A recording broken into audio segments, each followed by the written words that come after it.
Customer care number కోసం మీరు గూగుల్లో సెర్చ్ చేస్తున్నారా? అయితే మీరు సైబర్ క్రైమ్లో కాలేసినట్టే.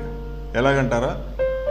గూగుల్ సెర్చ్లో ఎప్పుడు కూడా సైబర్ క్రైమ్ నెంబర్ని సెర్చ్ చేయకండి. ఎందుకంటే సైబర్ నేరగాళ్ళు ఫాల్స్, ఫేక్ కస్టమర్ కేర్ నెంబర్లని అడ్వర్టైజ్మెంట్ రూపంలో గూగుల్ సెర్చ్ ఇంజిన్లో పోస్ట్ చేస్తూ ఉంటారు.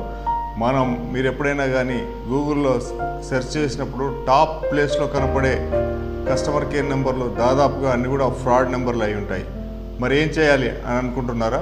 మీరు ఎప్పుడు కూడా ఏదైనా కస్టమర్ కేర్ నెంబర్ సెర్చ్ చేయాలనుకుంటే డైరెక్ట్గా కంపెనీ వాళ్ళ వెబ్సైట్లోనే సెర్చ్ చేయండి. లేదా మీరు ఏదైనా ప్రోడక్ట్ కొన్నప్పుడు మీకు ఇచ్చిన బిల్లు పైన కానీ ఉంటుంది, ఆ బిల్లో ఉన్న కస్టమర్ కేర్ నెంబర్కి మాత్రమే సెర్చ్ చేయండి. తప్పుడు కస్టమర్ కేర్ నెంబర్కి సెర్చ్ చేసి ఎప్పుడు కూడా మోసపోకండి. సైబర్ క్రైమ్ పట్ల జాగ్రత్తగా ఉండండి, సురక్షితంగా ఉండండి.